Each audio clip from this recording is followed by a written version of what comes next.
ಇನ್ನು ಮೈತ್ರಿಪಾಳ್ಯದಲ್ಲಿ ಜೆಡಿಎಸ್ ಪಕ್ಷದಿಂದ ಮಾಜಿ ಸಿಎಂ ಕುಮಾರಸ್ವಾಮಿ ಅವರ ಸ್ಪರ್ಧೆ ಮಾಡಲಿ ಅನ್ನುವ ಇಂಗಿತ ಜೆಡಿಎಸ್ ಪಕ್ಷದಿಂದಲೂ ಮತ್ತು ಬಿಜೆಪಿಯಿಂದಲೂ ಕೂಡ ವ್ಯಕ್ತವಾಗ್ತಾ ಇತ್ತು. ಆದ್ರೆ ಕೊನೆ ಕ್ಷಣದಲ್ಲಿ ಜೆಡಿಎಸ್ ಕಾರ್ಯಕರ್ತರೇ ಎಚ್ಡಿಕೆ ಒಂದು ಕಂಟೆಸ್ಟ್ ಮಾಡೋದಕ್ಕೆ ವಿರೋಧ ಮಾಡ್ತಾ ಇದ್ದಾರಂತೆ. ಕಾರಣ ಏನು ಹಾಗಾದ್ರೆ ನೋಡ್ತಾ ಹೋಗೋಣ. ಮಂಡ್ಯದಲ್ಲಿ ಎಚ್ಡಿಕೆ ಸ್ಪರ್ಧೆಗೆ ವಿರೋಧ, ಚನ್ನಪಟ್ಟಣ ಬಿಟ್ಟು ಹೋಗದಂತೆ ಆಗ್ರಹ. ಮಂಡ್ಯ ಚುನಾವಣಾ ಕಣ ರಂಗೇರಿದೆ. ಮಾಜಿ ಸಿಎಂ ಕುಮಾರಸ್ವಾಮಿ ಮಂಡ್ಯ ಮೈತ್ರಿ ಅಭ್ಯರ್ಥಿಯಾಗಿ ಸ್ಪರ್ಧೆ ಮಾಡೋ ಸಾಧ್ಯತೆ ಇದೆ.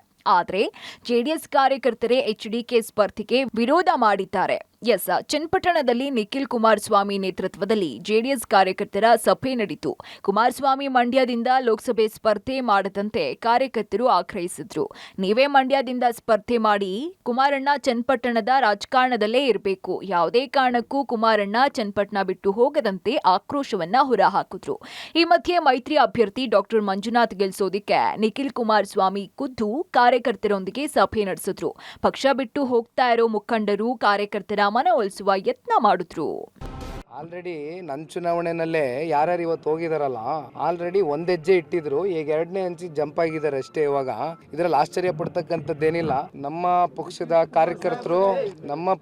ಕಾರ್ಯಕರ್ತರು ಯಾರು ಕೂಡ ವೀಕ್ ಮೈಂಡೆಡ್ ಕಾರ್ಯಕರ್ತರಿಲ್ಲ. ಇಲ್ಲಿ ಪಕ್ಷ ಕಟ್ಟಿರ್ತಕ್ಕಂಥ ಪ್ರಮುಖ ಮುಖಂಡರುಗಳು ಕಾರ್ಯಕರ್ತರು ಪಕ್ಷ ಬಹಳ ಬಲವಾಗಿದೆ.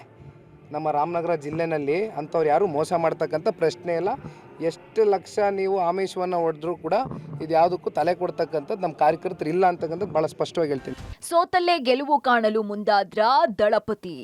2019ರ ಲೋಕಸಭಾ ಚುನಾವಣೆಯಲ್ಲಿ ಮಂಡ್ಯ ಕ್ಷೇತ್ರದಲ್ಲಿ ನಿಖಿಲ್ ಕುಮಾರಸ್ವಾಮಿ ಸಂಸದೆ ಸುಮಲತಾ ಅಂಬರೀಶ್ ವಿರುದ್ಧ ಸೋಲನ್ನ ಅನುಭವಿಸಿದ್ರು. ಈ ಸೋಲು ಕೇವಲ ನಿಖಿಲ್ ಕುಮಾರಸ್ವಾಮಿ ಭವಿಷ್ಯದ ಮೇಲೆ ಮಾತ್ರ ಪ್ರಭಾವ ಬೀರಿಲ್ಲ. ಮಂಡ್ಯ ಜಿಲ್ಲೆಯಲ್ಲಿನ ಜೆಡಿಎಸ್ ಗೆಲುವಿನ ನಾಗಾನೋಟಕ್ಕೂ ಬ್ರೇಕ್ ಹಾಕಿತ್ತು. ನಿಖಿಲ್ ಸೋಲಿನಿಂದ ಮಂಡ್ಯ ಜಿಲ್ಲೆಯಲ್ಲಿ ಸಾಲು ಸಾಲು ಚುನಾವಣೆಗಳಲ್ಲಿ ಜೆಡಿಎಸ್ ಸೋಲನ್ನ ಅನುಭವಿಸಿದೆ.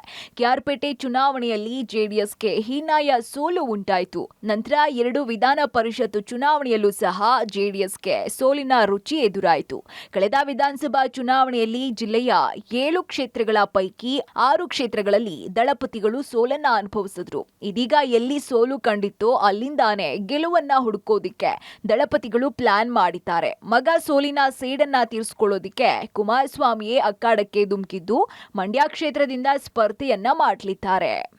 ಒಂದ್ ಕಡೆ ಕುಮಾರಸ್ವಾಮಿ ಮಂಡ್ಯದಿಂದ ಸ್ಪರ್ಧೆ ಮಾಡೋದಿಕ್ಕೆ ತಯಾರಿಗಳು ಆರಂಭ ಆಗಿದೆ. ಇನ್ನೊಂದ್ ಕಡೆ ಚನ್ನಪಟ್ಟಣದಲ್ಲಿ ಜೆಡಿಎಸ್ ಕಾರ್ಯಕರ್ತರು ಕುಮಾರಸ್ವಾಮಿ ಸ್ಪರ್ಧೆಗೆ ವಿರೋಧಿಸುತ್ತಾರೆ.